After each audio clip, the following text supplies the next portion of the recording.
What's up, Internet friends? I'm Kevin Garaventa, and welcome to another episode of the PlayStation Plus Game Club. This is a show where we pick one game from the PlayStation Plus library and break it down for your entertainment, information, and amusement. Today, we are talking about Teenage Mutant Ninja Turtles Shredder's Revenge from developer Tribute Games and publisher .emu. Released just last year, this is a pixelated throwback of nostalgia from those classic Turtles arcade games from the 90s.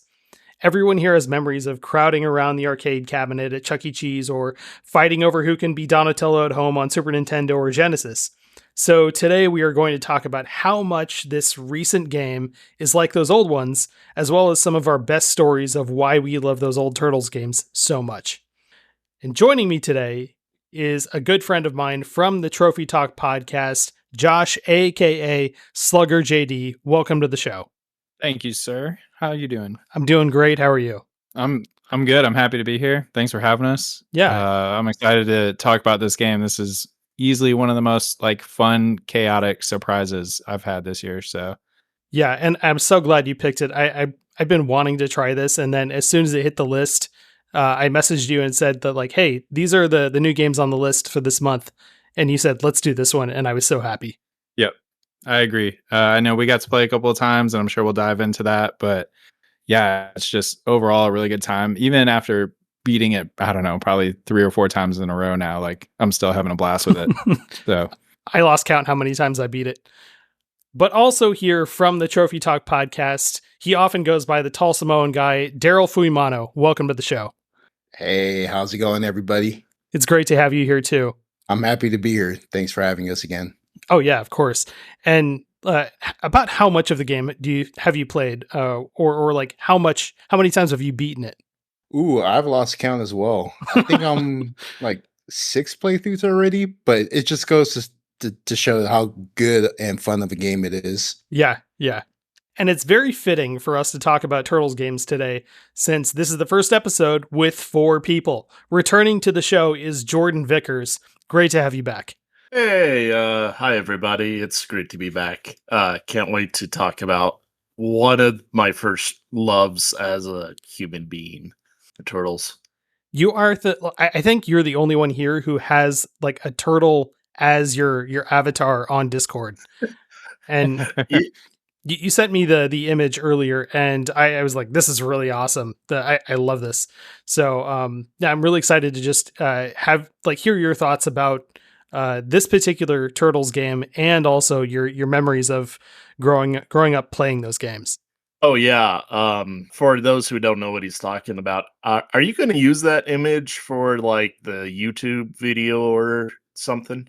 I might throw it in there as an alternate for the episode art. Yeah. Just to throw it on there and show people what it looks like, because the image you sent me is pretty awesome. It's of Leonardo doing a high kick. So it is hand drawn as well, right? Yeah, it's hand drawn. The artist was BJ Han. I met her in Lawrence. She was doing commissions specifically for Turtles, and I was like, hey, I loved the snow level in Teenage Mutant Ninja Turtles 2 on the NES. Can you do something where Leo fights the boss? And she did it, and it's awesome. You can even see the little snowmen in the background that were in the level and everything. It's a gorgeous piece, and it's hung up on me wall.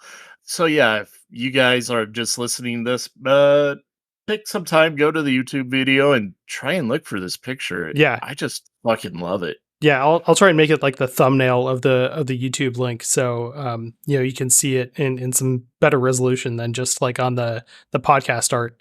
So before we start talking about Shredder's Revenge, though, is there anything that you want to plug or promote?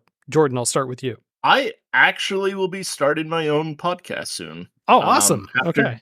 Yeah, after doing this, I was like, this is really similar to the format I've been wanting to do for a long time, except it's not about, PlayStation games are included. I think we can call it the finished game review. And what we're doing is nowadays, games don't come out complete, do they? There's always updates and DLC. and I want to review a game that is like, there will be no more updates or no DLC. This is the final product. And that's what we're going to be talking about. That's a great idea, because I've noticed that like when a game like gets on the PlayStation Plus service, like you can download it, but it's already had, like, it's been out for a year or two and it's had updates to it. So like if you go looking for reviews, those reviews were often published like when something was released, and they talk about, oh, there are bugs here, or there's like something that doesn't feel quite right. And then companies go and they patch these games and they patch those problems out. So then like there are parts of reviews that don't really matter that much anymore. So this is a great idea, because then you can actually revisit something and critique it once you know that it's completely done. Yeah, we're probably going to do Hades and Valkyria Chronicles for the first couple episodes. Those are both like incredibly massive undertakings too. Yeah. Well, Valkyria Chronicles is one of my favorite games of all time, and I'm going to be doing that with a friend of mine that I literally bought the game with way back in 2008. So, oh, nice. Can't wait to talk about that. All right, and then Darryl, do you want to tell us about Trophy Talk? Yeah, so with Slugger and another buddy of ours, Colin, aka CK President, we run a podcast called Trophy Talk Podcast. And we talk about trophies on the Sony system, PlayStation Sony. And we just talk about trophies. We talk about video games and the trophy list. We do reviews of those games as well. We talk about what we've been playing. So we release a couple episodes every month. We focus on what we've been playing and trophy reviews. So that's pretty much the gist of the podcast. And if you're interested in that, you can also check out all our episodes on SoundCloud. You can check that out. We also have an episode where we had the Portland Kevin on. He was on episode 88 with us. That was one of our What We've Been Playing episode. Really cool to get his thoughts on the games he's been playing. I think he played Blasphemous. That was one of the big ones we heard from him. Yeah. And Discord. You can also check out our Discord as well. We have a really small community, but everyone's really chill, very friendly. And everyone's just engaging in some cool conversation. And we also have Twitter. If you're interested in checking that out as well, you can find us at Trophy Talk Pod. That you can also find our Discord and SoundCloud links on there as well.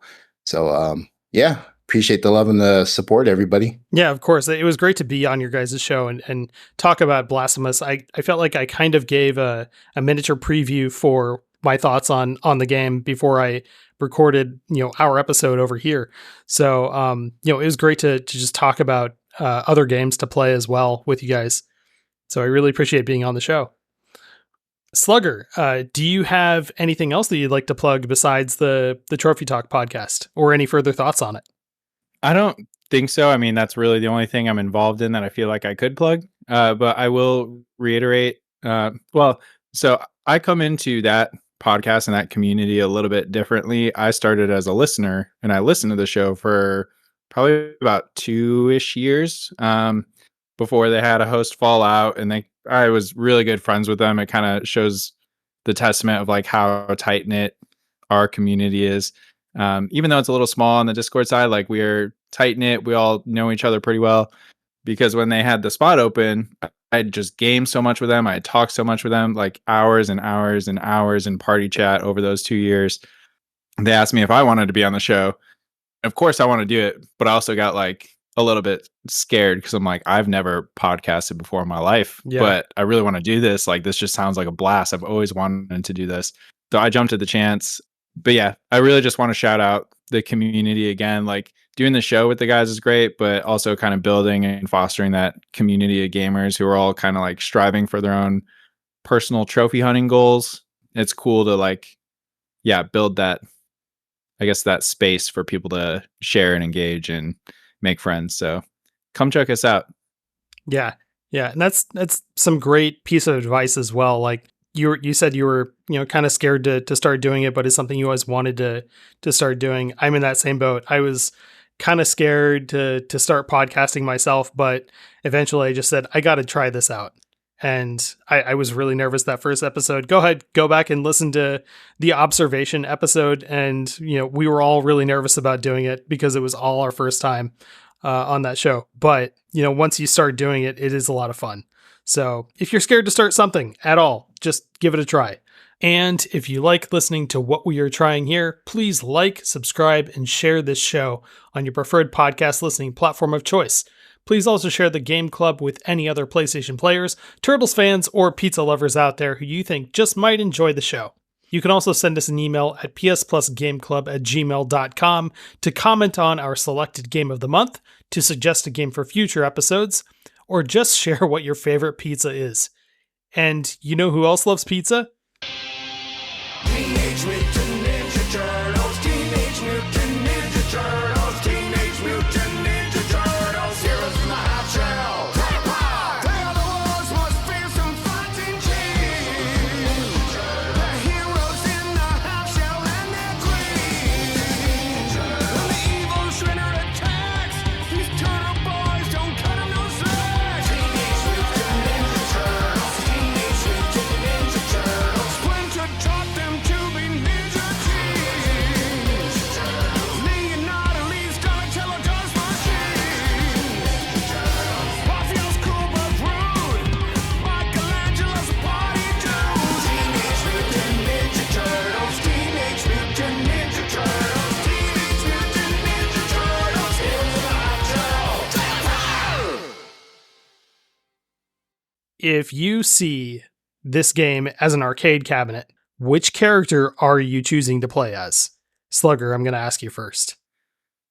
Okay. So it's funny because I'm probably about 15 hours into the game right now. I'm still working to level everyone up and get the max, or get the platinum, get all the trophies. And it's probably changed about 4 times. Wow. So there's a trophy in the game. Well, let me start over. When I started the game and I just did the story mode by myself, my favorite would have been Raphael. And then I don't really know why it's interesting because Donatello was always my favorite in the past. I loved his movement in the Turtles in Time, like old school, like SNES game. I would always pick him on their arcade cabinets. But in this game, I was like, you know what? I'm going to branch out. And I went right for Raphael. I think I might have asked my daughter, like, what color turtle should I be? And she wanted red. But I fell in love with him. Everyone plays about the same, but I liked his moveset. He was cool. And then when I started getting deeper into the trophy hunting, I was going for the whole clearing arcade mode without losing a life. And I joined a 6-player game and all the turtles were taken. And I was like, well, I got Splinter, April, or Casey to pick from.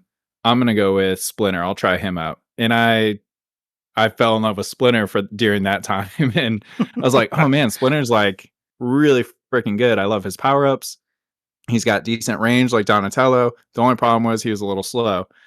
And then the third switch, I guess, that happened, I flipped to April. And April kind of became my favorite for the same reason. I was going and doing those arcade mode runs. Turtles were taken.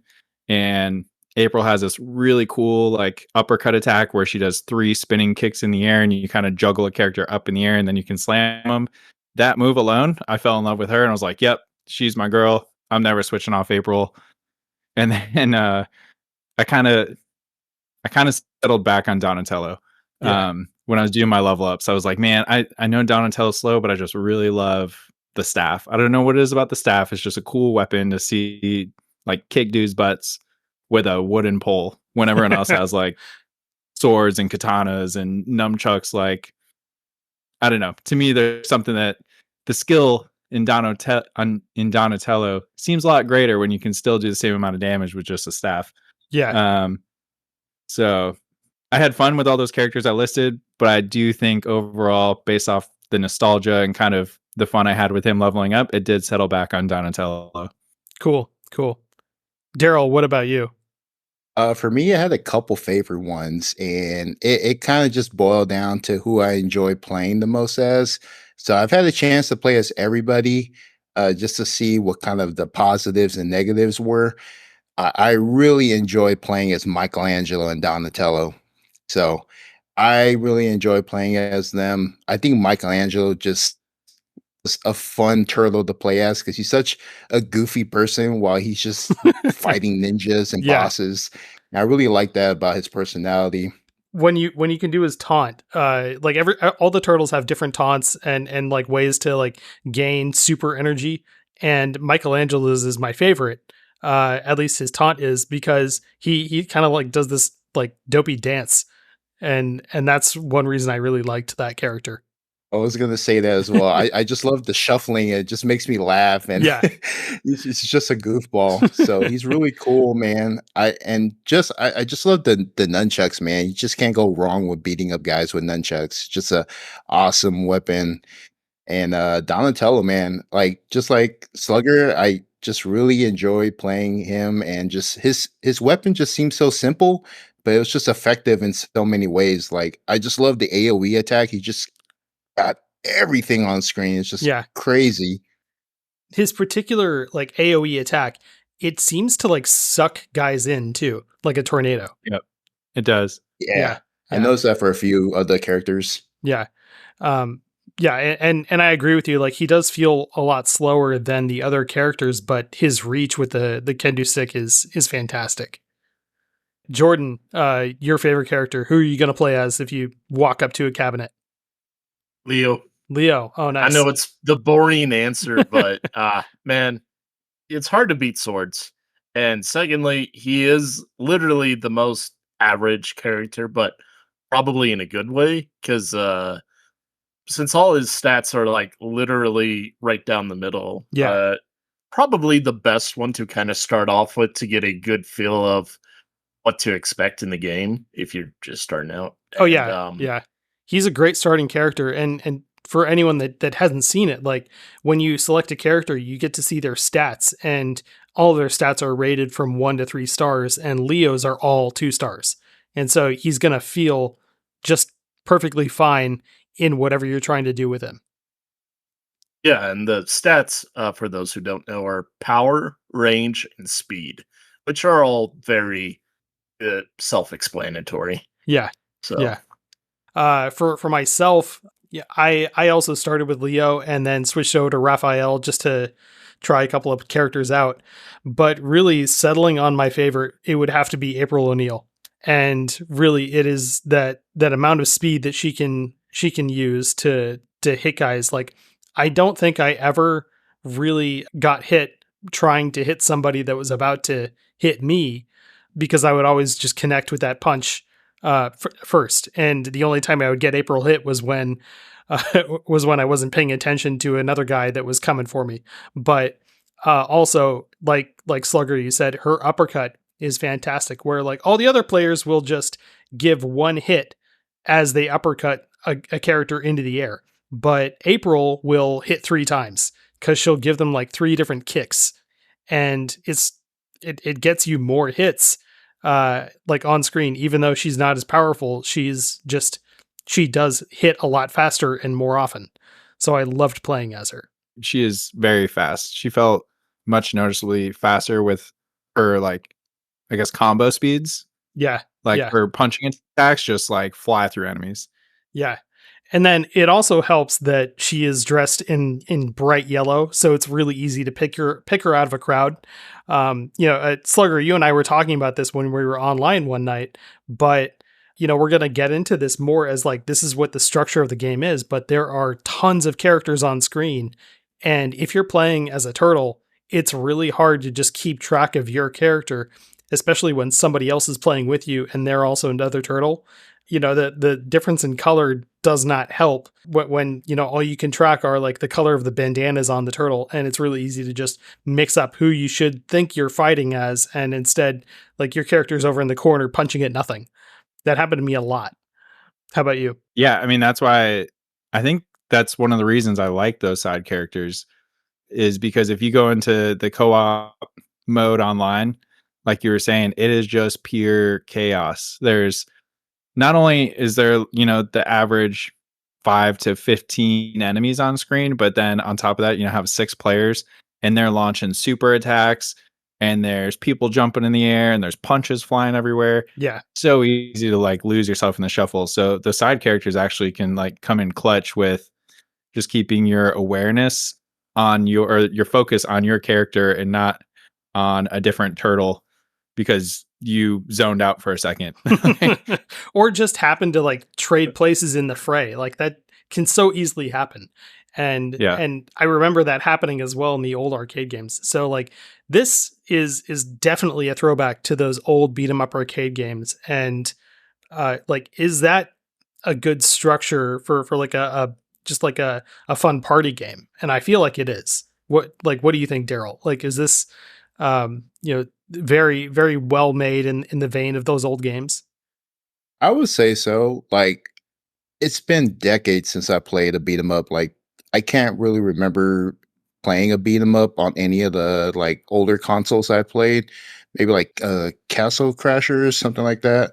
Oh yeah. But like, it's been a long time since I played. So like jumping back into this, I was just having memories of these games being really challenging, chaos everywhere. Yeah. But to be honest, I had so much fun playing this. It was so refreshing because I just don't play these games often, so it was really fun to get into this and play it, and I had fun with it. So really didn't mind like having all these characters on screen at once. It did get a bit cluttered and hard to track like my guy, Yeah. but once kind of like the dust settled and you were able to kind of keep track of your character, it really didn't bug me that much. I will say it does kind of like get pretty crazy once the enemies are like the same color as the turtles. Like you get some green enemies with the lances, and that's where I was like beginning to lose track of my character often. But I really don't mind this style of beat 'em ups. I think it was really fun. I think that's probably the most I would take out of it. It's just the fun part of it is what I like the most. Yeah, yeah. I also love that from like past Turtles games, you could have up to 4 characters playing all at once. But in this one, you can have 6. And that's 6 players all playing on the same screen at once. And that was just pure chaos. I felt like Slugger, I know you mentioned you did this a couple of times too, but having 6 people on screen at once, at this point, the screen is so crowded with enemies and other players that you just start mashing buttons, thinking like, okay, well, I'm somewhere in the fray. I'm hitting somebody. I know it. And then you just try to find your character once the screen clears out a little bit. Even then, even though like you can't really tell what's going on, it's still fun to just play around and try and beat up some ninjas. Jordan, as our resident like longtime turtle expert, what do you think about this game? Is it pretty faithful to the old games? Is extremely faithful to the old games while being mostly modern in a sense, but there is a caveat to that. As someone who actually does enjoy brawlers, it is way on the easier side. So if you're like been playing River City Girls or Streets of Rage 4, the more modern brawlers, those brawlers they're way more combo focused. And you can combo in this game, but you can't block. You can only dodge out of the way. And it's way easier than those games. And the reason for that is kind of obvious. Like, while the best of the best turtle games were brawlers, a lot of people who are seeing this game, they're like, oh man, Turtles. I would love to play that again. This looks awesome. They haven't played a brawler in so long. Yeah. It has to be easier. Yeah. So if you wanted that brawler challenge, it's not there. It's still fun. You still should give it a try.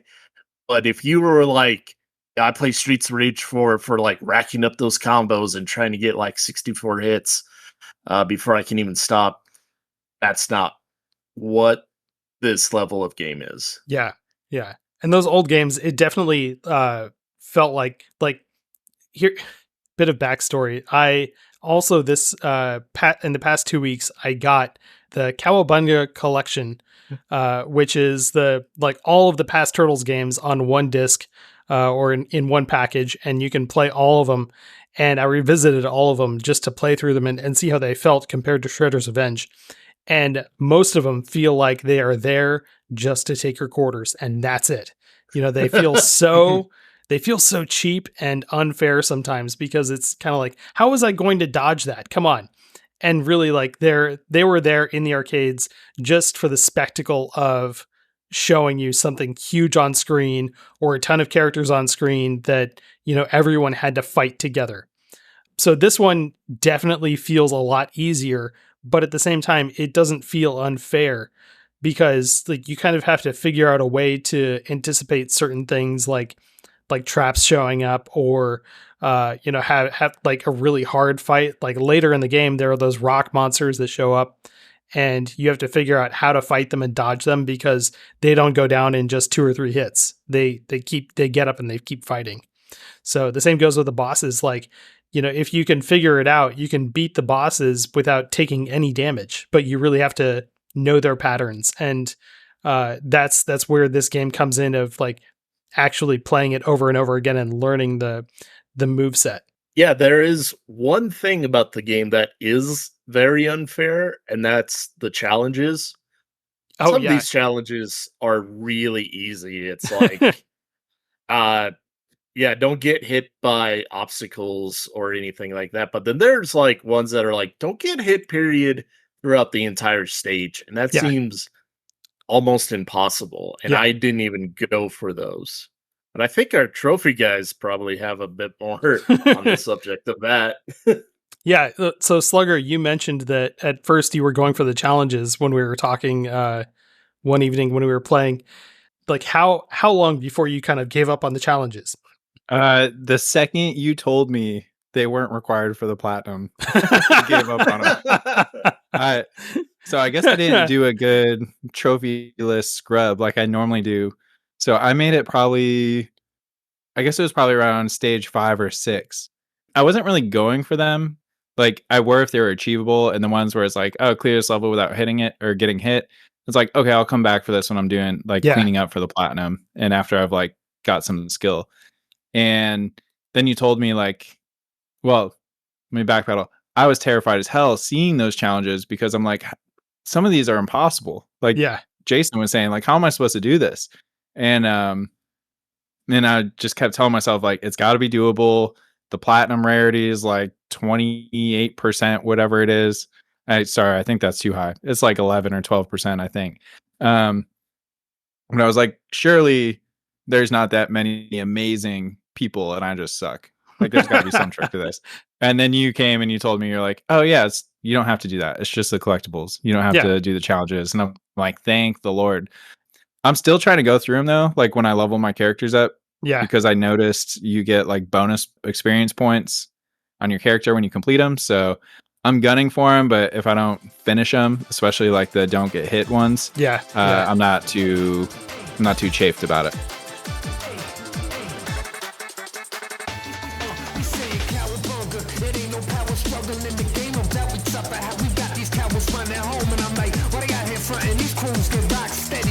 Faster than bebop, Gillespie with the technique. Y'all like one-on-one shoot. Mikey take 100 plus some with the nunchucks. Leonardo cut him up. Donnie, he the smartest. He gon' teach you ever dumb enough to rap. Just asking. Satachi or the uppercut. What's up? Hey, rolling on Broadway. Rolling on Broadway. Rolling on Broadway. Rolling on Broadway. I can do this all day. Rolling on Broadway.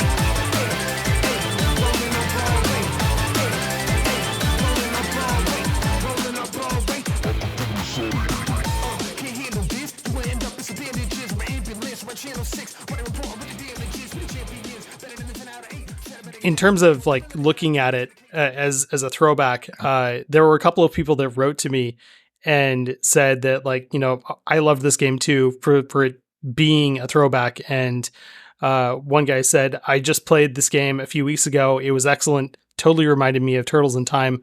That was Matt Bogie. He loved it for how it felt like the old games. And then Kevin Broderick wrote in and said, just completed the full story mode with my 3-year-old son. It was our first game we've completed together, and it was a ton of fun. I'd love to know from you guys, in terms of nostalgia, like, how does this like bring up memories of the old Turtles games? Does this immediately just take you back to those days in Chuck E. Cheese or the arcades or at home? Yeah, all the time, man. Every time I played, I just was thinking of like 6 or 7 year old me, like just going to the arcade, playing this game. And I think the cool thing about it is like anybody would like come up and play. Like it didn't have to be somebody I knew, it would just be someone like, oh, that guy's playing Turtles. Let me join in with him. Yeah. And it was pretty cool interaction. Like I think this game just it needs to be played with people. And I think when I was playing this game, I did a few runs solo, but I was just feeling for like more people to be in on this fun with me. So I played a lot of online and I would just join random games and it was a lot of fun. That's what Yeah. kind of like made this game so much fun for me. It's just being able to play this with so many people. And there was so many games I could find. It's like compared to other games, like it's always hard to find people to play with, but a lot of people are enjoying this game. So this is the one thing I really enjoyed about this game, just being able to find people to play this game with. And it's fun, man. It's fun playing it with so many people. Oh yeah, yeah. I was able to finish all the levels at one time or another on my own, but it feels like they are all meant to be played with at least one other person, and it's best when you have that person sitting next to you on the couch. My wife Carrie had asked me, like, first of all, when she first saw it, she goes, "How old is this? Is this a new game?" Because it's all rendered in beautiful pixel art, but it looks like it could have been on Super Nintendo or Genesis, but it just like looks great today. And so like I had to clarify with her, like, no, this came out last year. It's just made to look like the old Turtles games and bring back that nostalgia. And then the next question was like, well, can I play? Do you want me to play with you? And I said, sure, absolutely. Like, please play with me. And so like we had a ton of fun. We played through like 3 stages and her thumbs got tired, but it was great to have someone on the couch to play with you. And that's how I think this is really meant to be played. More to that point, like we're really not just saying that like it's in the style of the old games. Like this is in the style of the 87 cartoon. And they brought back like most of the original voice actors doing those roles again. Oh, that's cool. Yeah. And that's probably the most unique thing about this is like, you guys are bringing back like the first generation besides the comics of Turtles. Like, wow, that blew everybody's mind when they first saw the trailer and everything. Yeah. And what's even better about this is that they did voice work for all of the individual turtles. So then like in the old Turtles games, it what would happen is like if something happened on screen, like you lost a life for your turtle, they'd say, "Oh, shell shock," but it was always the same audio clip, and all the turtles had the same voice. But in this game, they got different voices for each turtle and the other characters as well. So they'll all have their own things to say in their own voice, and it's so much better than those older games.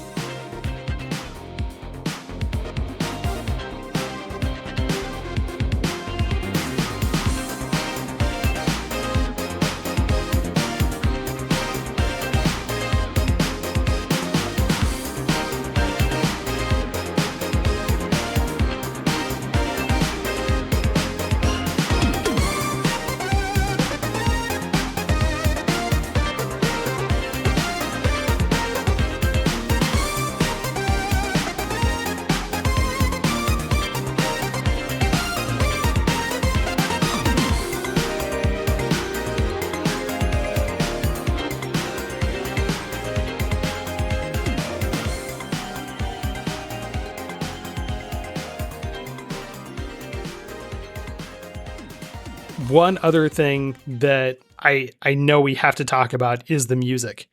The music, and I think Darryl, you'd like pointed out something early on when we were playing one night about the music during the first fight against Shredder, but it's great, and they got some artists to make music for this game for very specific levels. So I should ask you first, do you have any favorite music tracks from the game?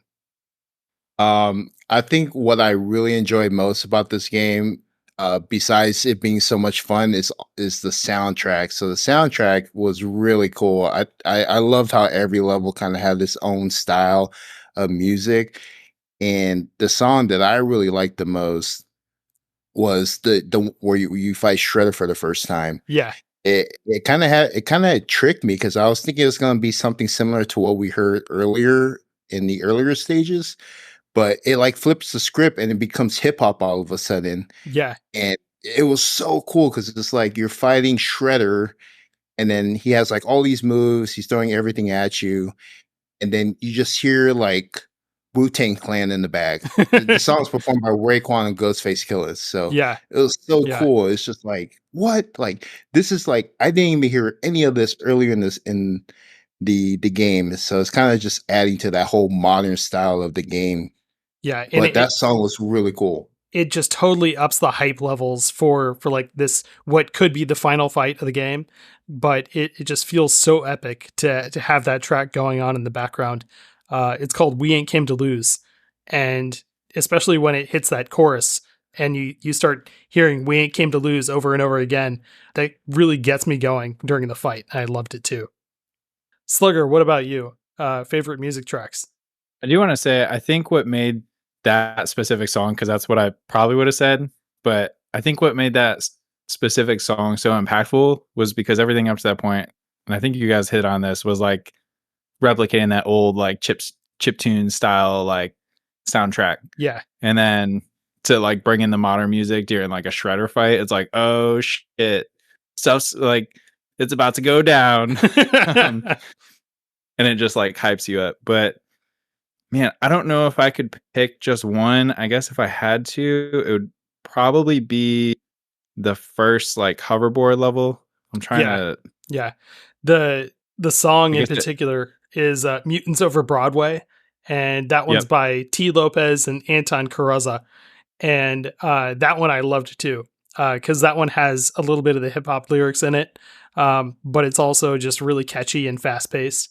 Yeah, it had a really good blend of like the old school and like current genre style or current style of music. Yeah. So that was cool to see. Man, it's so hard to pick one. I thought every song was so good. Like you could probably pluck any song out of this game and throw it into the old school like Turtles in Time arcade cabinet and it would like fit perfectly. Yeah. Yeah. So yeah, Mutants Over Broadway was good. I do want to shout out the Mall Meltdown song because that was my favorite level, and it's not a fast-paced crazy song, but it reminds me of like I don't know, it's like the 90s.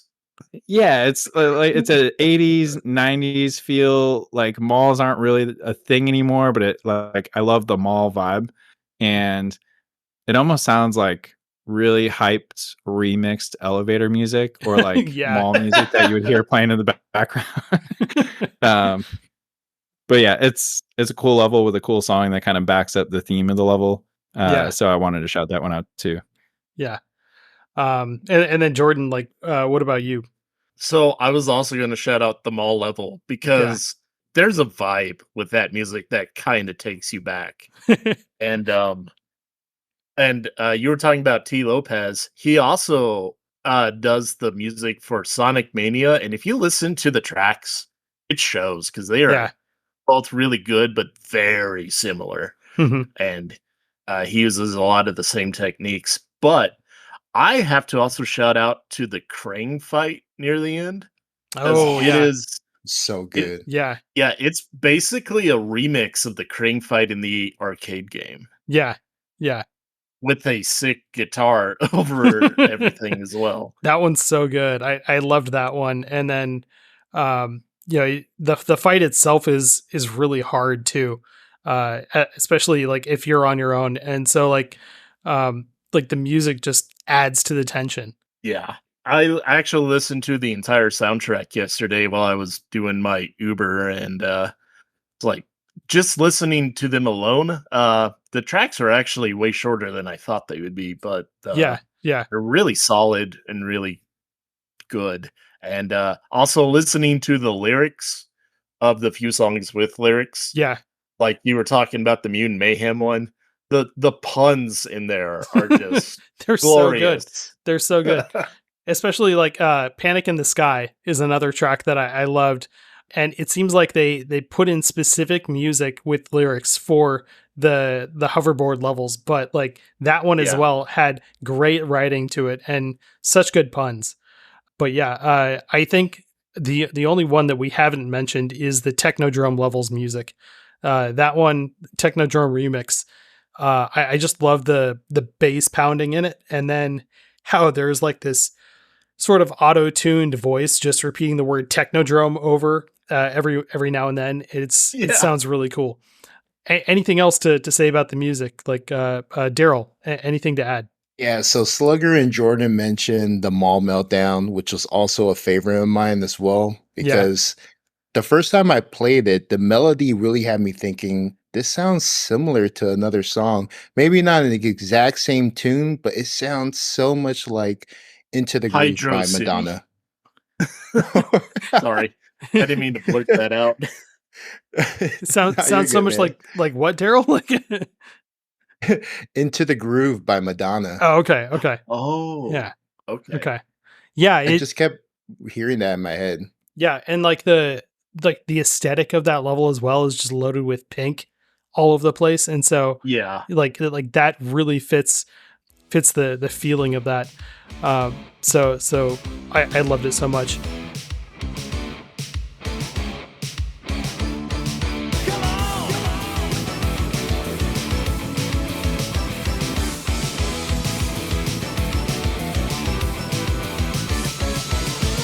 Surf's up in the city.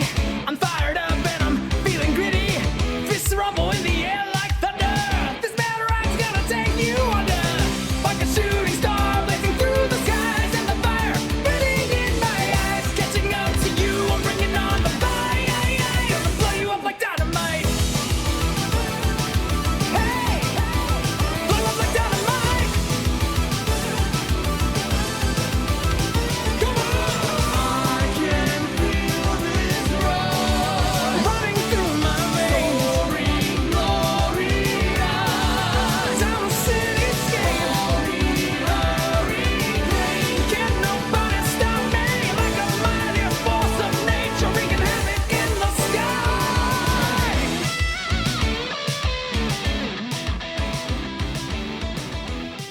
Another thing that I really want to touch on is just the humor that is peppered throughout this game. And you every now and then spot one of the foot soldiers doing something before you've approached him and he starts to attack you. What are some of your favorite, like, just weird activities you stumble upon them doing? I got to shout out one in particular, and it's in the first level when you're just starting the game, and here's your introduction to their sense of humor. When you go into this office building where the news channel is being broadcasted, and there's a bunch of desks, and all these foot soldiers are sitting there at the desks, typing away at the computers, acting like they're working, and just trying to look very, very inconspicuous, but they are dressed in full ninja gear, and they're just behaving like they're working in office. And there's 4 of them, and before they jump out and attack you, you might notice that one of them that's sitting there typing away does not have a computer or a keyboard in front of him. He's just typing away on the desk, just trying to, blend in. That made me laugh so hard. It made Carrie laugh really hard. She was there watching. And that's one that I don't think I have not laughed at just a little bit every time I saw it. I have to So shout many- out to them stealing the Tyrus turtles at the beginning of the second level. Yeah. Yeah. it's like they've like taken the wheels off the van as you come out of the Yeah. building, and you're just like, oh, well, now I know why we can't chase after them. Like, And the funny thing is they took, for like their enemy, they took such love and care to make sure like they put a concrete block yeah, tire and like it's okay. We didn't damage the frame. It's fine. Yeah. Slugger, what about you? Any good standout actions? I would say my absolute favorite one was the Coney Island ones, where Oh, yes. they're running the the carnival games, and you see a ninja wearing the little like Coney Island like straw hat with the ribbon on it, and he's sitting there with the cane, like pumping his cane in the air, like, come on, like, down, come on, step play right the up, try games." the game, step right up. Yes, you can Step win too. right up. It's like, oh wait, no, I'm gonna hit you with this. $5 for a throw. Like, I love that. Yeah, every level has such good ones. That's probably my favorite in that second level as well. There was at one point where trash bags were like moving in the background, and I'm like, oh, there's collectibles in there. Nope, it was ninjas stuck in trash bags. Yeah, I don't want to steal all the answers, okay. so I'll No, pass it to Darryl. But Darryl, I have go a ahead. couple more. I think I liked like the regular job ninjas. Like I think at the mall there was a few who were working behind the counter at the cashier. Yeah, that's what I was gonna say. Register. The cashier, like, yeah, those were pretty good. One of them's like, ready to sell pizza. Another one's selling sushi. Yeah, I mean, I didn't want to bug them. They're trying to work hard for their money, but then all of a sudden they just come out and start attacking me, and I'm like, all right, it's fair game now.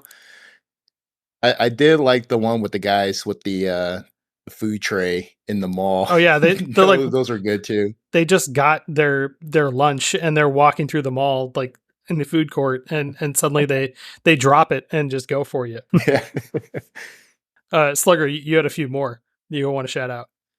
No, it was really the mall ones. Okay. All the mall ones I thought were good. I mean, you see them working the stalls, you see them sitting down eating their lunch, they're walking around with their lunch. There are a few like, that's just a really good level. That's like, probably my overall favorite level. Yeah, there are a few that are playing the arcade games. Yeah, and then like going back to the news station. Like as you're going through all the different TV shows that this news station produces, and there's a cooking show, and there are ninjas, working away behind the counter that are like whipping up some cake. And like they start to hit you with the mixing spoon and while they're carrying the bowl. Like what else? They're like there's a yoga show or like a workout show, and there are ninjas doing sit-ups as you approach them. I thought that was really funny. And as I was playing that as well, like Carrie said to me, "Where are you? What is going on here?" It's just really funny how they inject this sense of humor into everything. Mm-hmm. A really good call out, and this is a slight spoiler, but this is really at the end of the game. When Krang takes over the Statue of Liberty, and they put a distorted version of the Star Spangled Banner at the first few seconds of the track. Oh, that's so funny. It's so sinister. Like it sounds evil, and I loved it.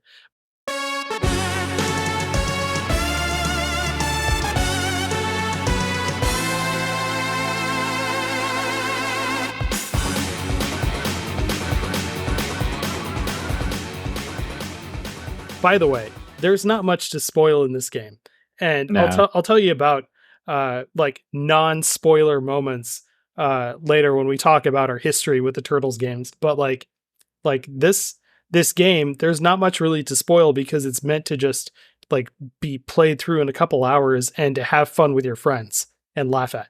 Like don't worry about spoiling anything. Yeah, the end of the game, the Statue of Liberty gets turned into a giant robot that you have to fight. So like have fun, be silly, and enjoy the ride. That's all I gotta say. Yeah. Don't worry about spoiling anything. But talking about these stages, I don't know, but we've kind of touched on it. But what are some of your just favorite stages? Slugger, you mentioned that Mall Meltdown is one of your favorites. Yeah. Can you go in a little bit more detail about that?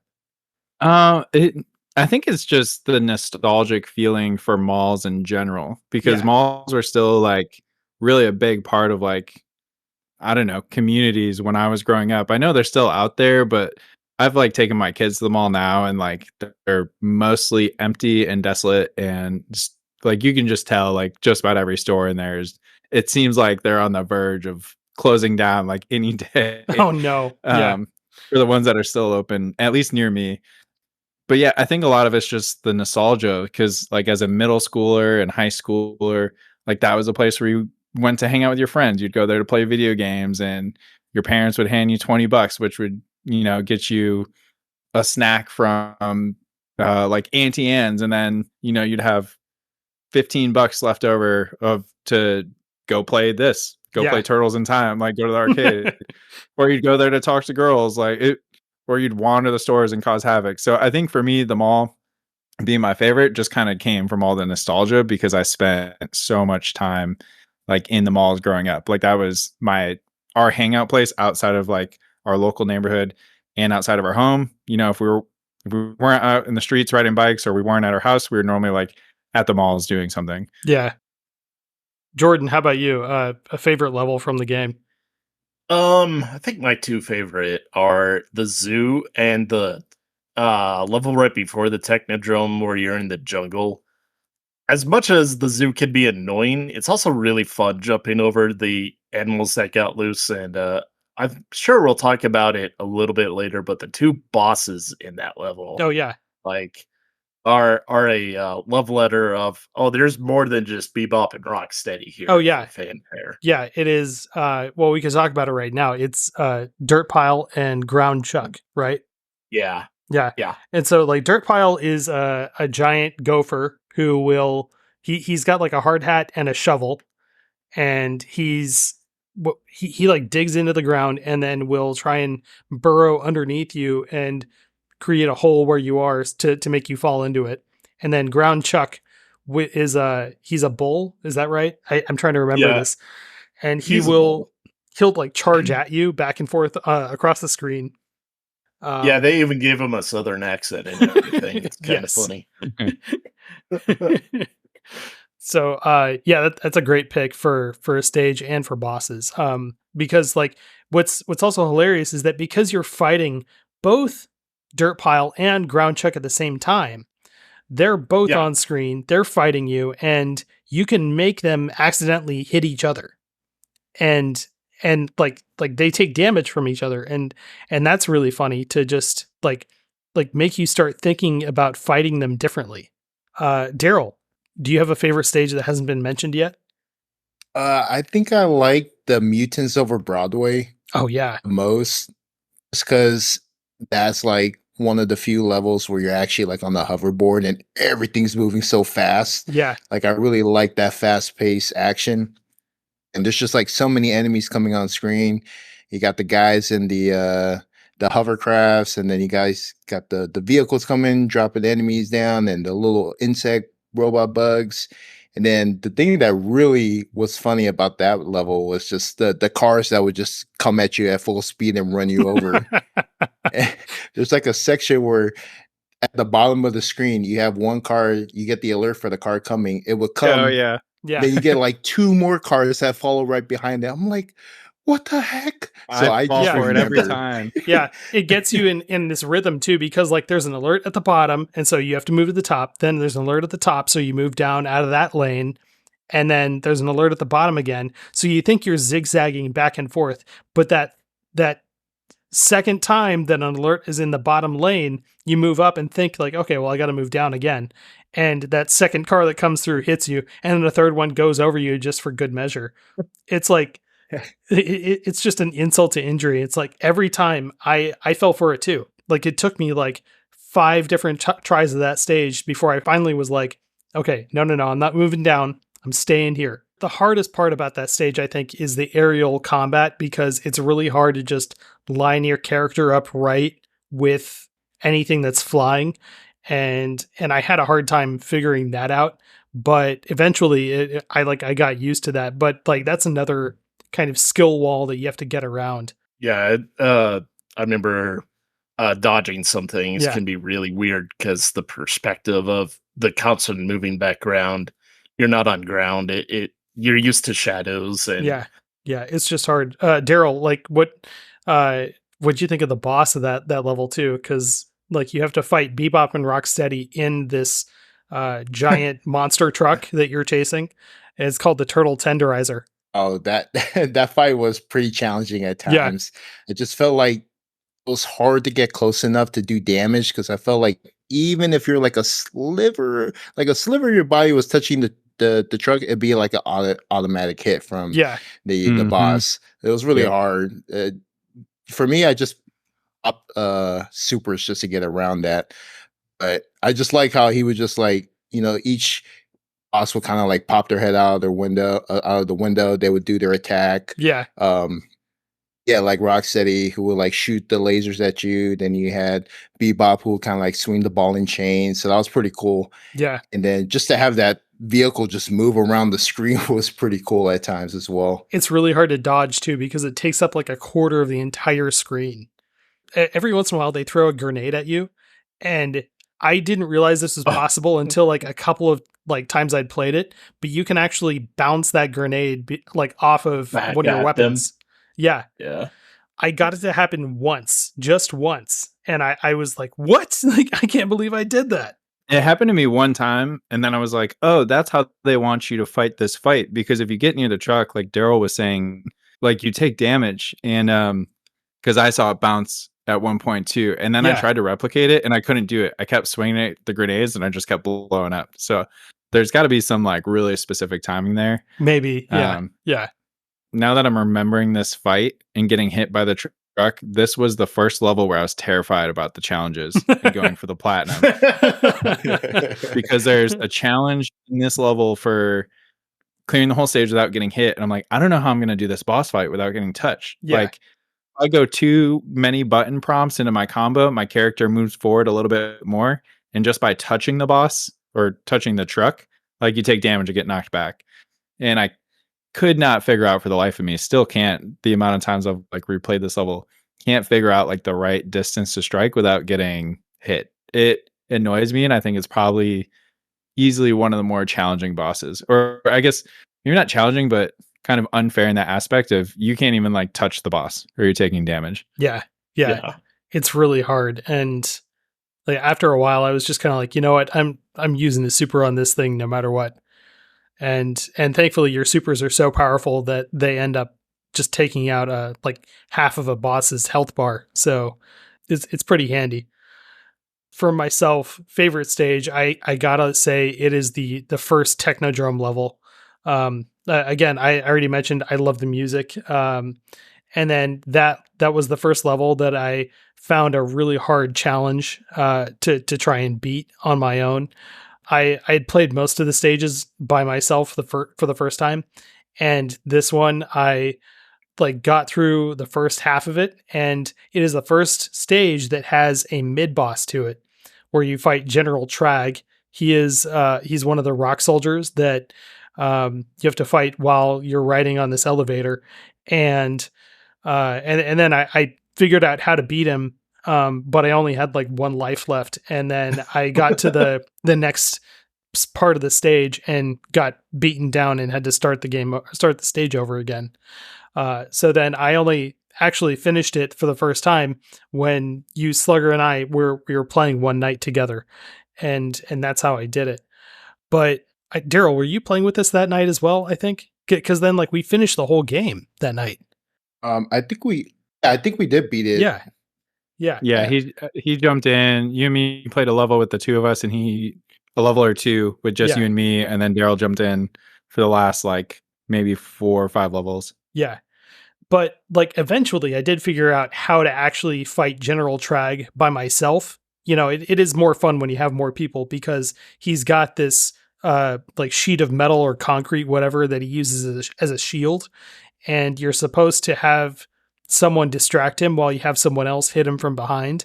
But instead I figured out if you're playing alone, what you can do is like get him to swing at you and then dodge behind him and hit him a couple of times from behind and he drops his shield. But you know, the first time he's a real challenge. And that's why I love the stage, because you kind of had to figure this kind of thing out a little bit like Dark Souls, where you really have to think a bit more strategically about how you're fighting characters rather than just punching them left and right. But that night when we were playing together, we did get to the boss of the stage in the Technodrome, and that's where you fight Chrome Dome. And he's just this mechanical version of the Shredder. And what he does is he flies up into the screen and you start to see the game from his perspective. And as soon as that happened, I immediately had a flashback to the SNES game. And I figured out like, oh, you got to throw a ninja at him. And I love how the game used nostalgia to telegraph exactly what you're supposed to do to beat this boss. and I loved the way it made me think about Turtles in Time again. There's a very famous move that they brought back from Turtles in Time. For those who don't know what he's talking about, Yeah, you can throw a Foot Clan into the screen, and it's always super funny. yeah, But you have to beat a boss that way, and it's really cool.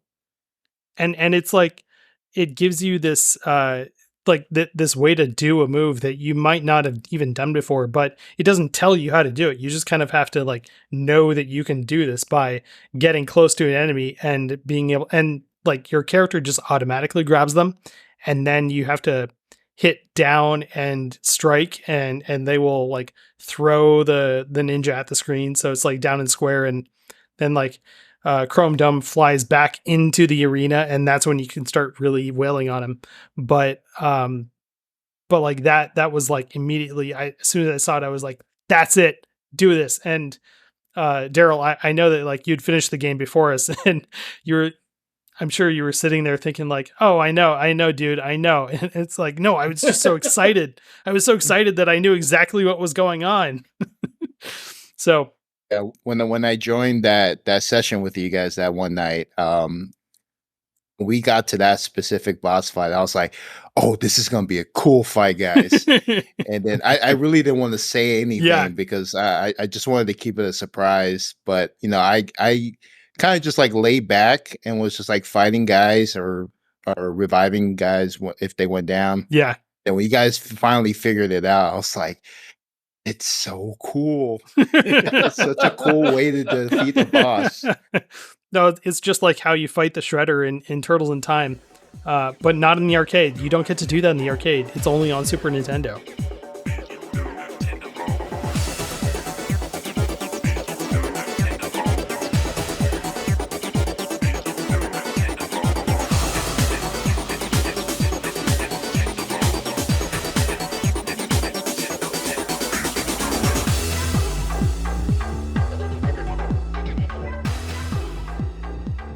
We've gushed about this game enough, but we did talk about a little bit about how this takes us back to those old games.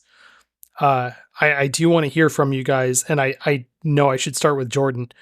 What are some of your favorite memories of playing Turtles games? Oh Jordan? Man, I was playing games before I had the ability to read, and like beating the OG Super Mario Bros. And everything. That was fun.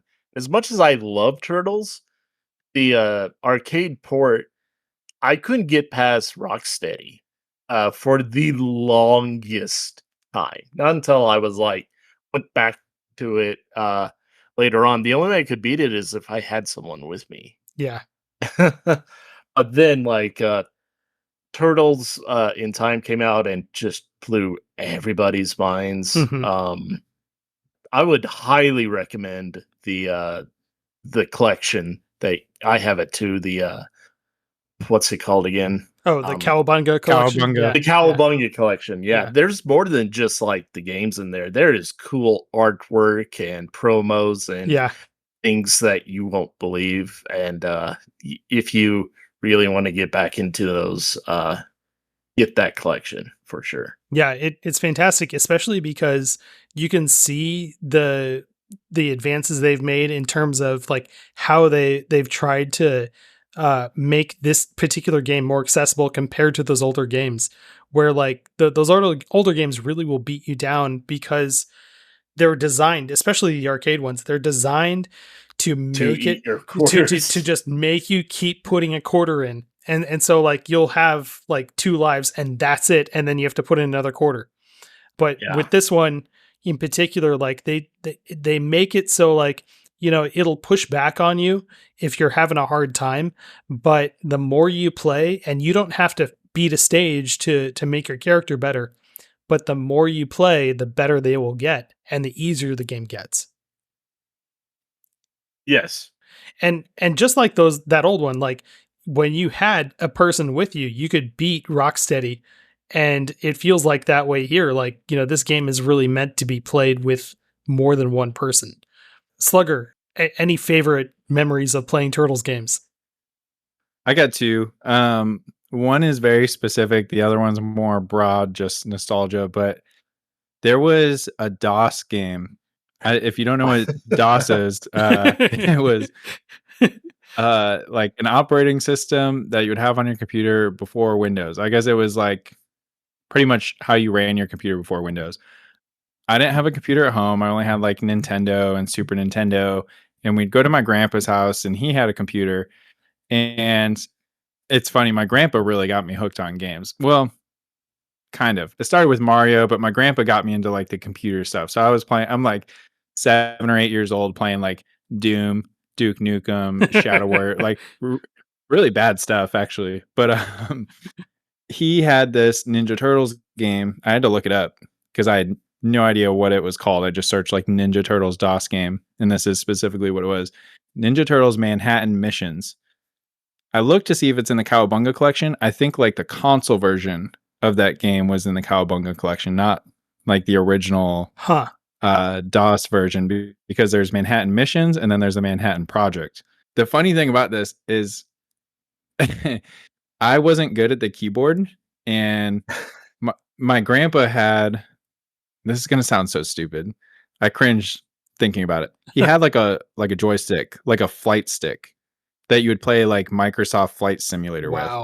And I have memories of playing this Ninja Turtles Manhattan Missions, which is like a side-scrolling platformer game with a flight stick. And I would like, push the flight stick to the right to make the character move right, and like push it up to make him jump. And then there was buttons on the flight stick, and I would hit those buttons to like attack. And it was hard as hell. I was making it so hard on myself by not just learning, like figuring out the keyboard. But I remember that game being so hard.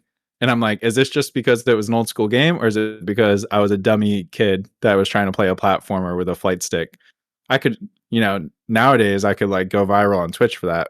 People doing Dark Souls with like Guitar Hero controllers and stuff like that. But yeah, so that was probably my earliest like Ninja Turtle memory outside of just doing the arcade cabinets.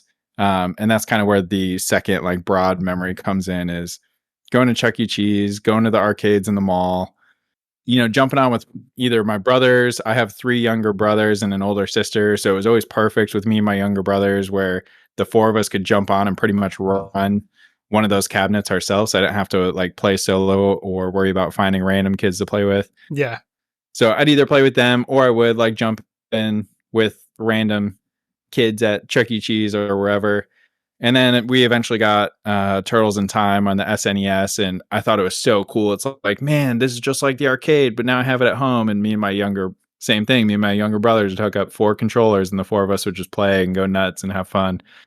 So I have really, really good memories of this game. This is one of the few games at the time where like all 4 of us could play together, and it was just a really great co-op game bonding experience. So I loved like being able to revisit it with Shredder's Revenge and kind of get that nostalgia back. I did play mostly solo and a bunch of online with you guys for specific things, but I don't think there's anything like that in-person co-op. No. There's nothing like that experience.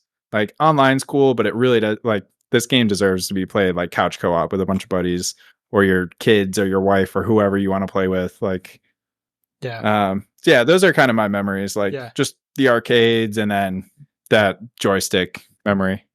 Nice. Darryl, what about you? Any good Turtles memories? I gotta say, I think my favorite memory of Turtle games is just whenever you go to an arcade, when you were growing up, I felt like the Teenage Mutant Ninja Turtles was always a staple at the arcade. It was like almost at every arcade you went to. And I think that was probably the coolest thing about it, because that was like the only game probably out of the whole arcade I gravitated to. Yeah. It's because it was such a cool thing. I think before Power Rangers came on, that was probably like what most kids were liking back in the day. And then like, it was just so cool. Like, you get to play as turtles who were ninjas, and it was fun. And the cool thing about it, which really like brought this whole nostalgia back for me. So my birthday earlier this year, my wife took me to an arcade. Hadn't gone to an arcade in years. And it was a really small arcade. There wasn't really a ton of games, so I didn't really know like what to expect be there. But like as soon as I walked through the door, the first game on my left, it was a Teenage Mutant Ninja Turtle game. It was like a more modern version. It had like some 3D graphics to it, but it was so cool. I was like, I'm definitely playing this because I like playing these games, like especially because it's Teenage Mutant Ninja Turtles. And it was cool, man. Like a lot of the controls that I was fiddling with on the console kind of translated over to the arcade version. So I was just like throwing enemies at the screen, doing anti-air kicks. Oh, it was so cool. It just like kind of just made everything whole for me to be able to see that here, 20 something years later, but just, they revisioned it differently. It was just pretty cool. Yeah. Yeah. Two memories I have specifically are the first one about Turtles in Time, the arcade game. I loved the cartoon as a kid. And I remember the first time I saw the arcade game, I was thinking like, oh my God, they put the cartoon in an arcade game. This is amazing. My 7-year-old brain was just transfixed by it. But I can tell you exactly where the arcade cabinet was in our local Chuck E. Cheese. And the way the restaurant was laid out was if you walk in, the front door is at the center of the building, so it's not like in a corner or anything, but you walk in and to your left is the ball pit and the play structure. To your right is the arcade area where all the arcade games are.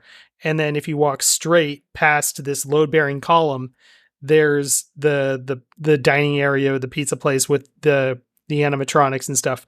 But in front of that column, they had to put the Turtles in Time arcade game because there was always a crowd there and they didn't have enough space for that in the actual arcade area. So just dead center, as soon as you walk in, you see the Turtles in Time arcade game. And everybody that walked in at least got to see what was happening on screen. And almost every time there was at least a couple of people playing it. And there was one specific time where we walked in and there was a crowd around the arcade cabinet because these guys had gotten past just the basic levels that you see in the attract mode when no one's playing it. And like you'll see like in that demo mode, you'll see like the first 4 or 5 levels and it'll just cycle through the demo of like someone playing through it and it's recorded. But someone like playing with their friends actually got past those and got to the future level where they're on hoverboards over a neon city, and everyone was like, oh my God, they made it. And then like these guys ran out of quarters at the fight against Krang, and like people were like offering up quarters and we're like, here, let's keep going. They cycled people in, and then suddenly our pizza was ready and I had to go sit down. But I got to see even further than typically I would see, and I was mesmerized by it.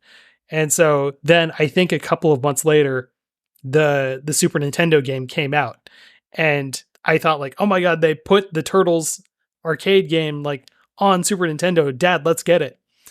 So my dad and I rented it and we played. This is the second memory I have of it. We played through the entire game in one night together. And I remember sitting in the room playing with him, and we didn't have any lights on, but the sun was going down. And so it progressively got darker and darker in the room. And when we started the final level where you're on the space station that's on Mars, I remember just pausing the game for a minute to get up and turn the light on. But for those few seconds, we had this glow from the CRT of red and blue from the screen, and it just filled the room with just like this orange glow. And that's one of the best memories I have of playing the game and of like playing a video game with my dad too. So this game definitely takes me back to those times of playing Turtles games in the arcade and at home. But this one particularly was special because it drummed up that memory of playing with my dad.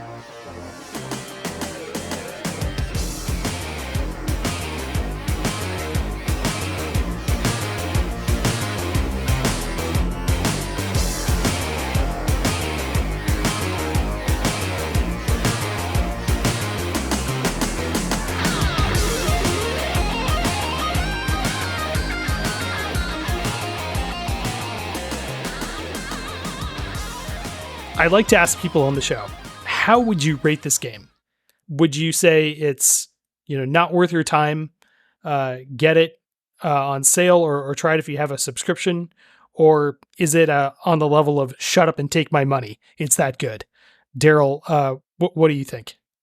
Ooh, this was kind of a hard one for me because I typically don't spend money on games that often, but I think for this game in this particular case, I would say just shut up and take my money. I really enjoy this game. It was a ton of fun. It is absolutely worth your time and money, especially if you have just that nostalgia for, these TMNT games. $30, I believe it's the price point for this game. It really isn't that much. The game offers so much replay value, and you're just gonna have a blast playing through it. And I have the PlayStation Plus extra tier, so I picked this up, right away as soon as I heard that this was going to be on the service, and I had so much fun with this. I can't highly recommend this game enough, but it was a great time with this game, and I'm sure others will probably feel the same too. Yeah. What about you, Slugger? I would agree. I would say if you have PlayStation Extra, just play it on there. But I would agree to shut up and take my money. I do want to throw in there. It is a short game. It's like almost a speedrunner's dream because it can be beaten in probably an hour and a half to 2 hours, depending on how good you are.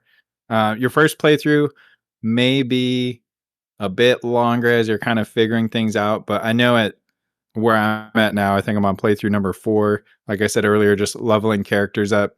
I'm able to like fly through it now pretty fast. But the replay value is really good. Even after going through it that many times, like I'm still having fun. I'm trying out new characters. If you get bored with that, you can jump into the online mode, which the co-op's a lot of fun. Highly, highly recommend. Like, don't get shy and think you're not going to have fun playing with other people because it's a blast jumping in there with 5 other players and just seeing the ensuing chaos. And then I do want to plug, I would say another reason it's worth the money and the buy it now is they are still adding content, or they have plans to add content. They've released a trailer for DLC coming up called Dimension Shell Shock, which is going to add a new character. Actually, it says it's adding new playable characters. They've only revealed one character. I don't know how to say her name. Usagi Yujibu. Yeah. Who looks like a dope rabbit samurai. I'm not caught up on her lore or what she does, but she looks awesome. And it looks like they're going to be adding new like wave-based game modes and other ways to play this game. So that's a really long-winded way for me to say I would label this as shut up and take my money. Absolutely. And like, do you think you're going to be like, I don't know what the price point is for that extra character, but like, do you think you're going to be downloading that, if it's like $10? Yeah. I mean, even if yes. Yeah, I will definitely be picking up the DLC. Not only because I feel like I have to 100% games, but I've liked this game so much that I see like, new characters and new stages and maybe a new bit of story because it looks like there's going to be some time travel stuff going on. Sounds like fun. Okay. So yeah. I'll be checking out the DLC whenever that launches. Yeah. I forgot to bring that up, but yeah. And Jordan, loving Turtles games so much, how would you rate this game? Okay. So if we took out like the Turtles nostalgia and everything, and you are not a Turtles fan, but you're kind of curious, if you have it on the PlayStation Plus, that's probably your best bet. But if you love Turtles, I would specifically say older Turtles. get this game. Yeah. Absolutely. And speaking of characters and everything, we forgot to mention one. If you beat the game, you get Casey Jones, and he is the best character in the game, and that's not because of character design. They gave him the best stats. Yes, he does have an extra star. Yes, he does. Like his stats are just like Leonardo's, but he's got one extra star somewhere. But yeah, I loved we didn't mention this, but I loved his uppercut too, because he pulls out a hockey stick and like uses that as his uppercut. Yeah. And then like other sports equipment, just like his character should. Yeah, I always loved Casey Jones, and I was so thrilled that we finally got to play with him. Yeah. Along with Splinter. Those were like the two I'm like, oh, we finally get our hands on these guys. Yes. And so like one thing we didn't touch on was the end screen. Like when you beat the game, they all just go have a pizza party. Casey Jones is there at this pizza party still wearing his mask, and he's got a bite of pizza going through the hockey mask like teeth that are in there. And so like the cheese is just like oozing between the gaps in the hockey mask. It's so funny looking. And going back to like, this is classic Turtles. If you're like listening to this and you grew up with like one of the later versions of the Turtles and you played the game and everything, and you're like, a lot of these enemies look really cool. As much as I love the classic cartoon, you're better off to actually just be Google curious and look for their action figures instead. Oh, really? Yeah.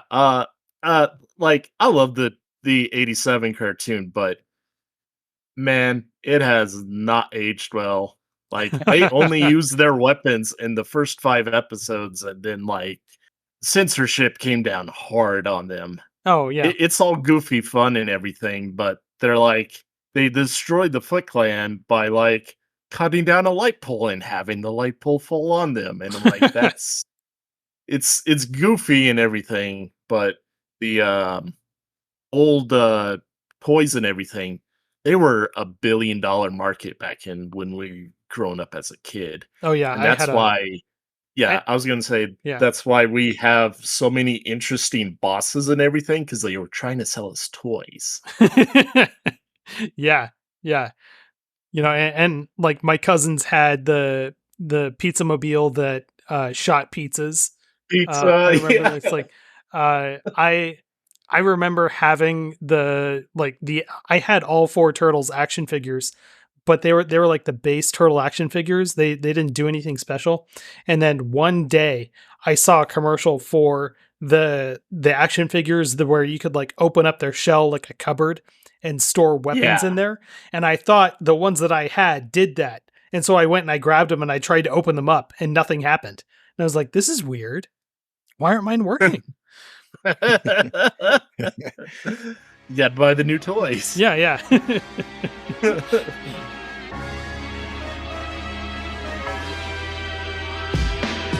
Nice to meet you, now I'm here to beat you with full force. Mess up your facial features. Hasta la vista, I'm selling all y'all little Caesars. All y'all stuff your face with is pizza. Pizza crack like a hard-boiled egg on Easter.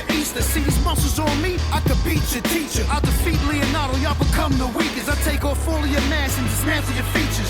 Shredder, I cross the line like a letter. Smash all of you turtles, put you back together. Indeed, I squish turtles like a tight girdle. Any obstacle, I clear it like a high hurdle. My stomach cringes for all of you fake ninjas. Fighting you are winless, show you what revenge is. Diabolical moves, strike with mad vengeance. Ask Splinter, he know I'm coming with bad intentions. We ain't came to lose. We ain't came to lose. We ain't came to lose. We ain't came to lose. We ain't came to lose. We ain't came to lose. I'd like to bring up the next segment of the show, the actual books and more recommendations for this book club style podcast. First of all, did any of you see the new Turtles movie, and what did you think? Sadly, I have not. It's been on my to-do list. I tried to go see it Wednesday and things got out of hand. But I will see it before it's out of theaters. Yeah. Darryl, have you seen it yet? I have seen it. That's kind of the reason why I really enjoyed the game so much, because it was kind of like a lore introduction to the movie. So I really didn't know anything about this movie. I just knew that there was a new Turtles movie coming out. Didn't read the fine print of Mutant Mayhem. So I really didn't know what the movie was about. I had no idea what it was. I just thought it was going to be a classic battle of Turtles against Shredder. Yeah. And when I saw it, I was like, "Oh, this is really cool." I really like the aesthetics, the visuals. It reminds me kind of like the Miles Morales movies. It kind of reminded me of that. And I actually enjoyed the movie. It was great. Like I said, I didn't really know much about the movie, so my expectations were really low, but it was so good. I had a really good time with it. My wife really enjoyed it as well, which I was surprised because she doesn't really like animated movies that much. But we had a good time. I like that the turtles all were different from each other. They had their own personalities. You could tell each one apart. Yeah. It was really cool. I think Raph was probably my best, like my most favorite character, just because he was like the big bruiser guy. So he was always looking for a fight. He even had like a missing tooth. Yeah. So that was pretty cool. But yeah, I really liked it. And a lot of the a lot of the villains came from like I I was introduced them from the Shredder's Revenge game. So a few of those characters were on the big screen.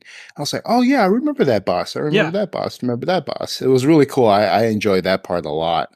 Yeah. And like you could, show up and like the villains that show up in the movie, they're not, necessarily villains, all of them, but like, they show up and it's like, oh, I didn't like Wingnut. I now know who Wingnut is because of the game.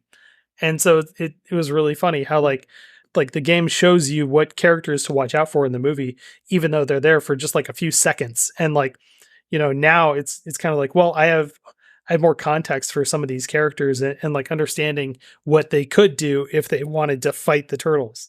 Slugger, have you seen the movie yet? I have not.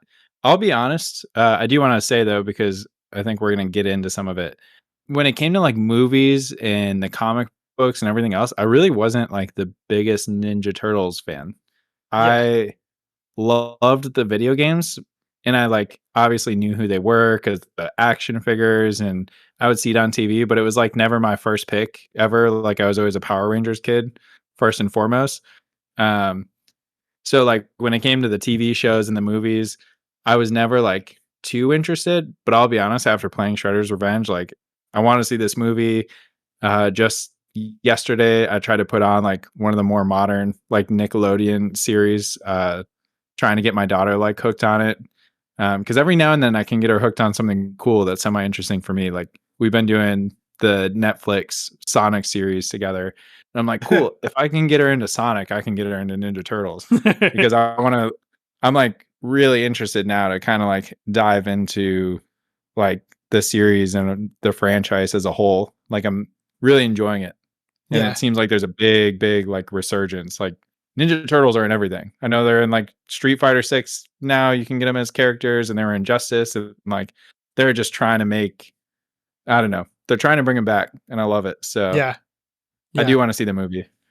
The movie is fantastic. It feels like they've definitely done a good job of like selecting a different age for these turtles. Like in the old movies from the 90s, like the early 90s, the turtles felt like they were around the age of like 18 or 19, but in this one it feels like they're like 13 or 14, and they behave perfectly as if they were in that age range. And it made me laugh so hard so many times with the stuff they were doing and saying as like very young teenagers.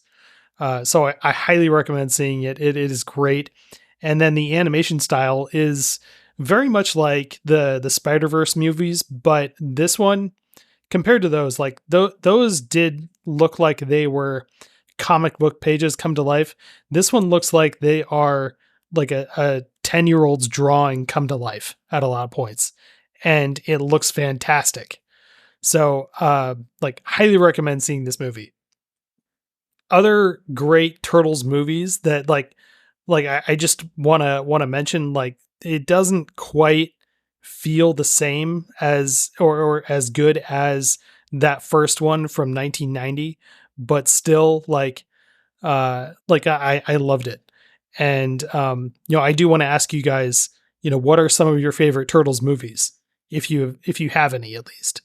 I love the first two live action ones. Yeah.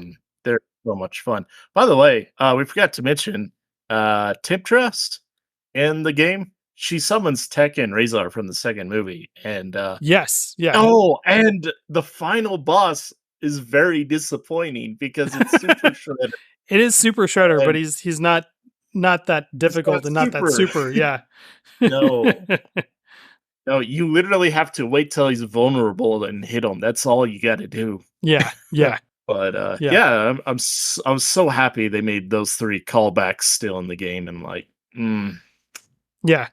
Yeah. Specifically to Secret of the Ooze, the second live action game. yeah, Yeah, that one in particular, like we had the first one on VHS in my house, and my dad took me to see it when it came out in theaters. And so I remember going to see it, and we got into the theater, and I remember sitting down and just thinking to myself, like, oh my God, this is like a live event with the Turtles, because I had seen him on like in the cartoon, and I had been to a couple of like live kids concerts and stuff, but not many movies. Like this is one of the first movies I saw in theaters.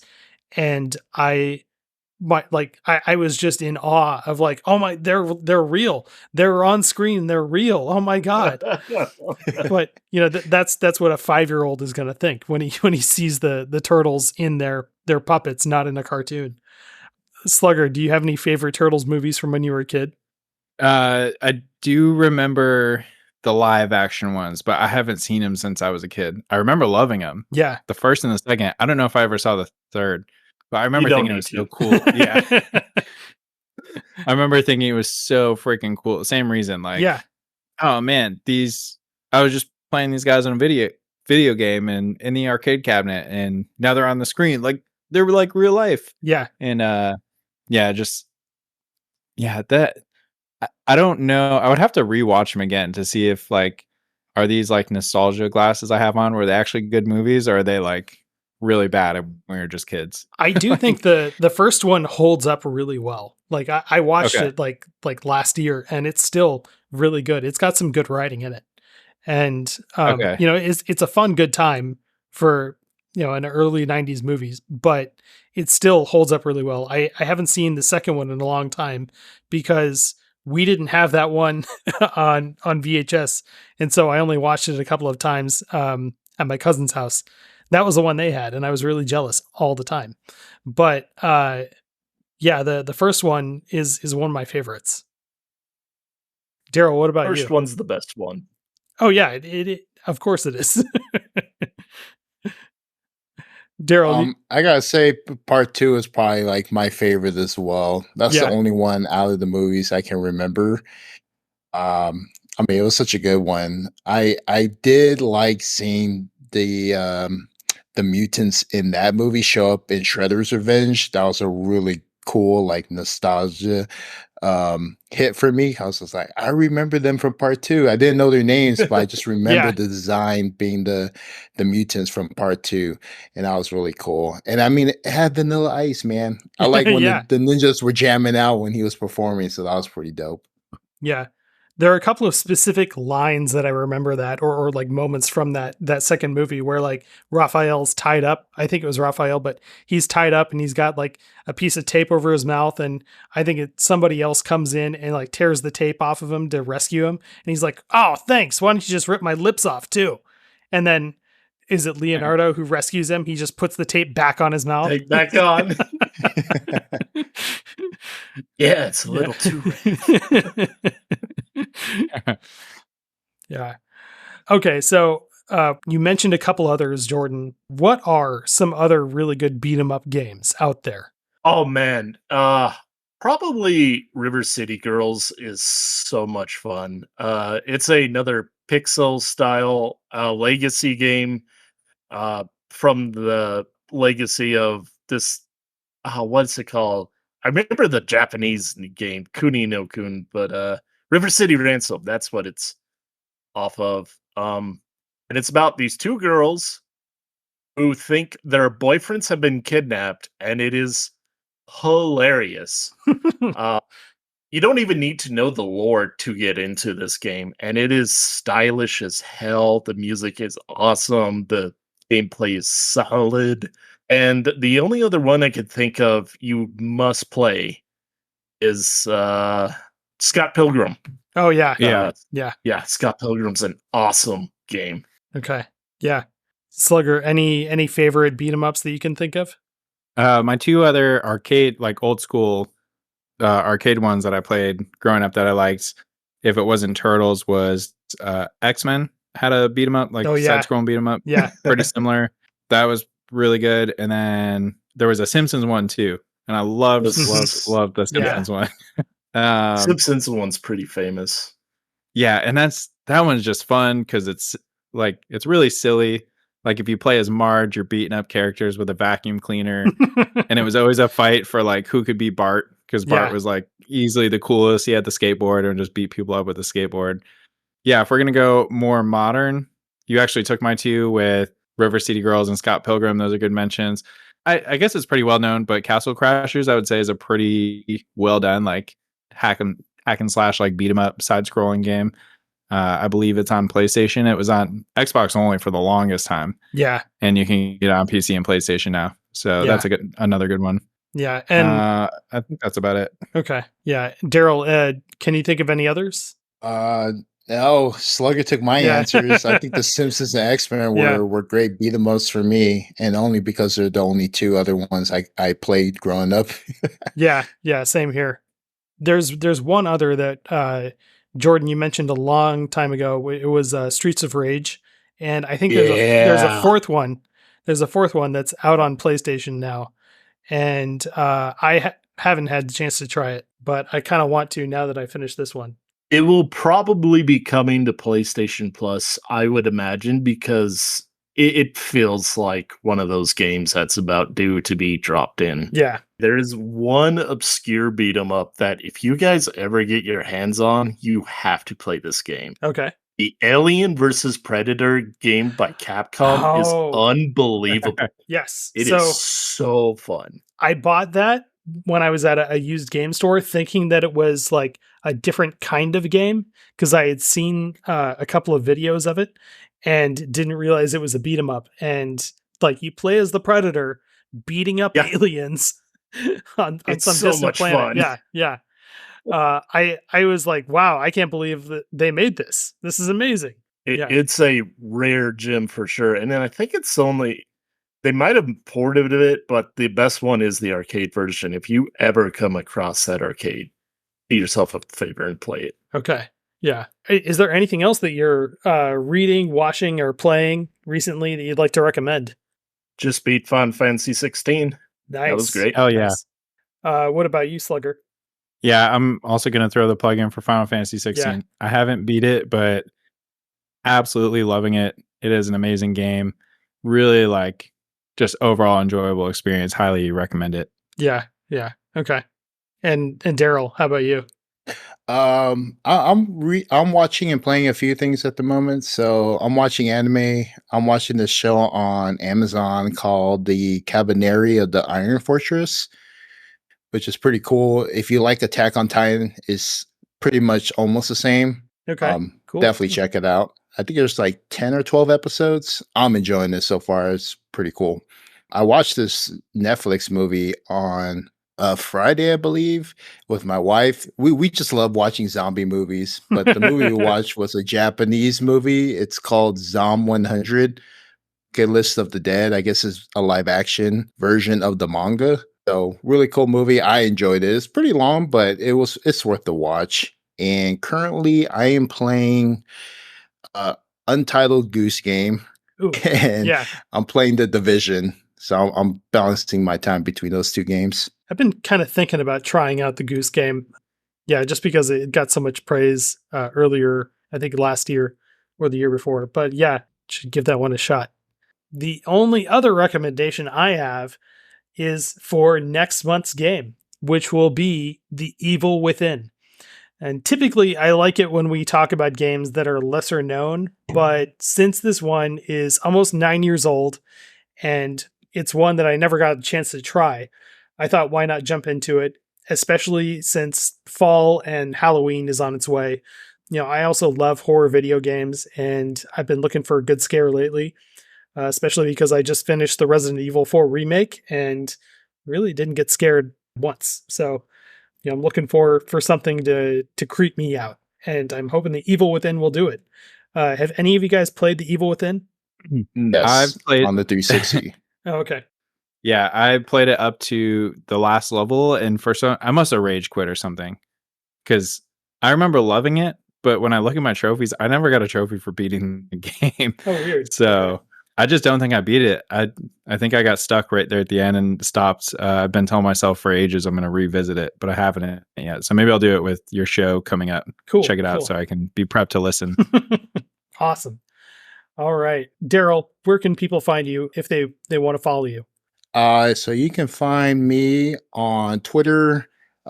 We run the Twitter page together, the Trophy Talk Podcast crew. So you can find us on Trophy Talk Pod. There you can find links to our Discord and SoundCloud page. You can check out all the content, all the episodes that we have on those links. I didn't mention this earlier, but we also have a Patreon page as well. You can check it out at Trophy Talk Podcast if you're interested. We appreciate the support. You can find me on Discord, PlayStation, and on PlayStation Profiles. If you're a trophy hunter like me and Slugger, my name is the Tall Samoan Guy. Kevin, appreciate it. Thanks for having me on the show. Oh, yeah. I'd love having you here. Same with you, Slugger. Where can people find you?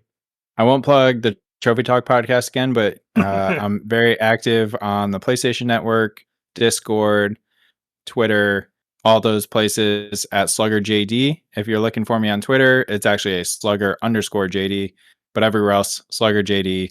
Look me up, shoot me an invite if you want to play some games. I'm very active with all these online communities, so I love to get involved and meet people. So again, like Darryl said, thanks for having us on. This was a lot of fun. Oh, good. Good. Yeah, I'm glad you guys are here. And finally, Jordan, where can people find you?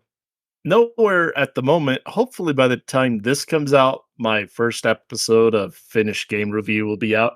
I'm hoping that's what I can call it. I need to do one last major sweep of Google and be like, has anyone taken this name yet? They already took my first name. I was going to call it The Final Game Review. Oh, yeah. And that's already taken. So yeah. Well, if you want to be part of the show, just like Slugger, Darryl, and Jordan here, feel free to write in to psplusgameclub@gmail.com and let us know what you thought of The Evil Within, or if you have any suggestions for future games for us to cover. If you like this show, please subscribe to it on your local podcast service of choice and share it with any friends you think that would be interested. Again, thank you guys for being here. I'm so glad to talk some turtles with you. And for you out there listening, please remember to have a great day and have fun playing around.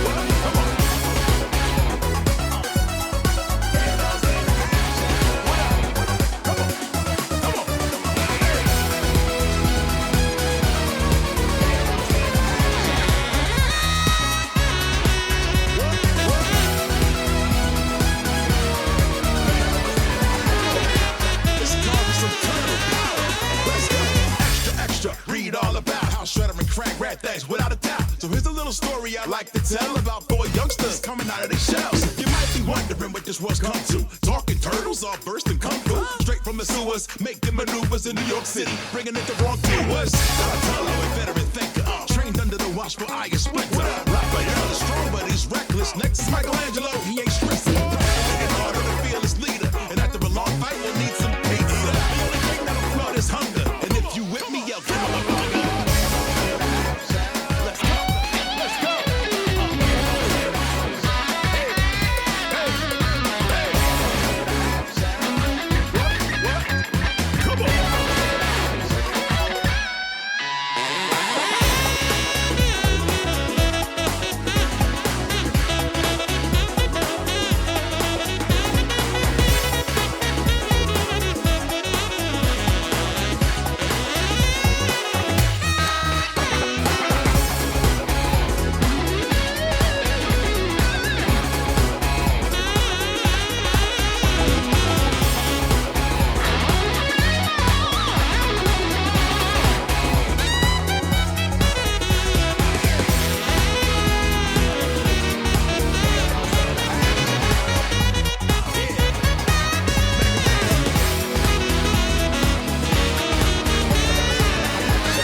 Hey, thanks for listening all the way through this episode. And because you've come all this way, you get a sort of post-credits segment. During the recommendations for Turtles movies, I forgot to bring up the recently released animated movie, Batman vs. the Teenage Mutant Ninja Turtles. It's a great animated full-length movie that perfectly balances the characters of Batman and the Turtles, as well as both their style. At some of the perfect times, it's dark, gritty, and tense, while at other times, it is funny and paced perfectly with jokes from Mikey and Raph. Go track it down and give Batman vs. Teenage Mutant Ninja Turtles a watch. And thanks again for listening to the show.